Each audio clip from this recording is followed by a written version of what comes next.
next question is, how do you handle situation where team members disagree with your quality assessment? Very common question, guys, and very valid question. So I have been vocal about one thing, which is when you work with the larger group, when you work with like in a team where we have like 10-20 people, then it is common to have the disagreement, it is common to have different thought process, right? But whenever there is a disagreement, whenever there is a different thought process, or whenever you feel that okay, somebody is not following you, somebody's thought process is not matching with you, or somebody is facing some challenges in understanding something, so that is when your patience, your effective communication skill, and then your process knowledge will come into picture. So as a QA, when you mark down some error to some agent, so they might not be aware of the right process one, or they might come up with the what we say excuses stating that this was not covered in the training, this is not my mistake, this is what my trainer taught me, anything of that sort. So in those cases, you need to stay cool, calm and composed, and then you will say, see, we all have the procedures, policies, and then job aid in place. So any question or any scenario that we are getting, our resolution should be basis on that, not basis on the person. So if whether it is a trainer, QA, team lead, SME, that doesn't matter.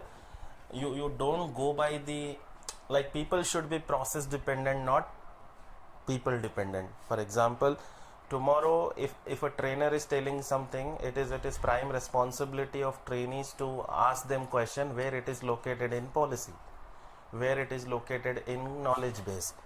If it is not located in knowledge base, then we should get that added. Okay, so don't just believe. So you need to teach them, you need to coach them, stating that don't believe anything said by team lead, SME or trainer just because they are trainer, SME or team lead, or even QAs. Okay, so you need to tell them that, guys, whenever somebody is asking you to do something, or whenever somebody is telling you to do something, then it is for you to ask them where it is located in the knowledge base. So then you go back to knowledge base and then check that, read it. If you are convinced, well and good. If you are not convinced, if something is not clear, again go back and have the follow-up question with them. Clear? Next question is, how do you ensure compliance with client standards and company policies? Now another important job of QA is to ensure adherence to the compliance or adherence to the policies what we have in place. So there is one document called ZT, zero tolerance. It is managed or handled or taken care by quality team. So as a QA team, you will have to coach all the agents on the floor, and then you will have to talk about ZT policies that we have, and then you talk about the importance of importance of following compliance policies, importance of following ZT policies, and you also talk about the repercussion if they don't follow it. Okay, so you can talk about stating, I mean, you can say, I ensure compliance by understanding client standard and company policies. I conduct routine audits of customer interactions, provide detailed feedback, and implement corrective action when necessary. Something like that. So your regular interaction with your agents will play a major role, and every now and then you will have to talk about the policies that we have defined and what they are supposed to follow as an agent. And if you find somebody who's not following, then you will have to coach them, you will have to flag that to their TL, SME, so that, and you will also have to document that as a QA. Okay, so next question is, what techniques do you use to identify training needs based on quality assessment? So you can say, first, I identify common trends and recurring issues. For example, if multiple agents struggle with particular skill, it indicates a training need. I also use agent feedback and performance review to pinpoint areas for improvement. Based on these insights, I work with the training department to develop targeted training programs that address specific gaps. Okay. So guys, here you have two things which are very important. One is your TNI, which is training need identification. Second one is training need analysis, which is your TNA.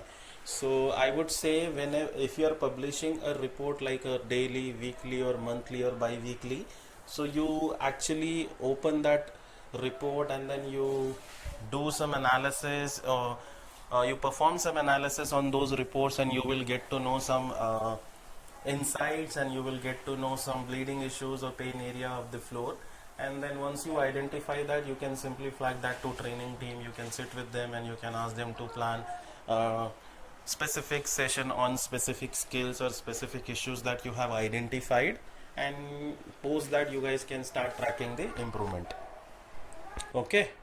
So now last question is, imagine you find recurring issues in customer interaction that is impacting client satisfaction. What will you do? So you can say, first, I would analyze the data to understand the root cause of the recurring issue. Second, communicate the findings to the relevant stakeholders, including team leaders and the training department. Together, we would develop an action plan which might include additional training process changes. I would monitor the implementation of these changes. Okay, so here one important thing that we are talking about is RCA, which is your root cause analysis. So to identify the problem, or before you propose any solution to any problem, you will have to perform this RCA, root cause analysis. Now root cause analysis के बाद we should be proposing ideal solution. Okay.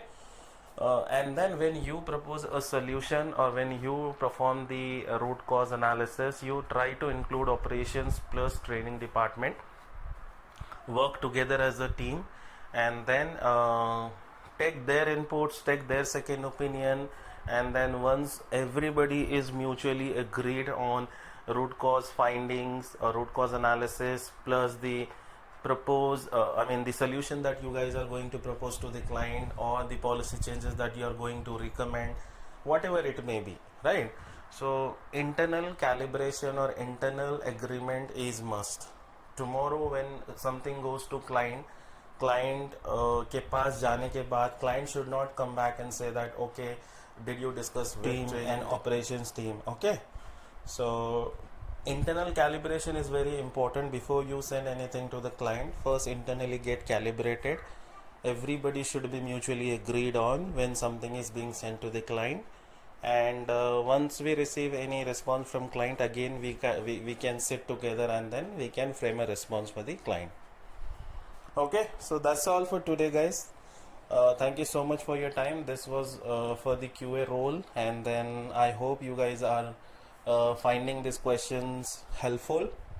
If that is so, I would request you to please like, share and subscribe, and I'll see you in the next session. I'll try to cover team lead and other position as well. So let's see what is there in the store. Okay, thank you so much for your time, and you guys take care. Bye bye.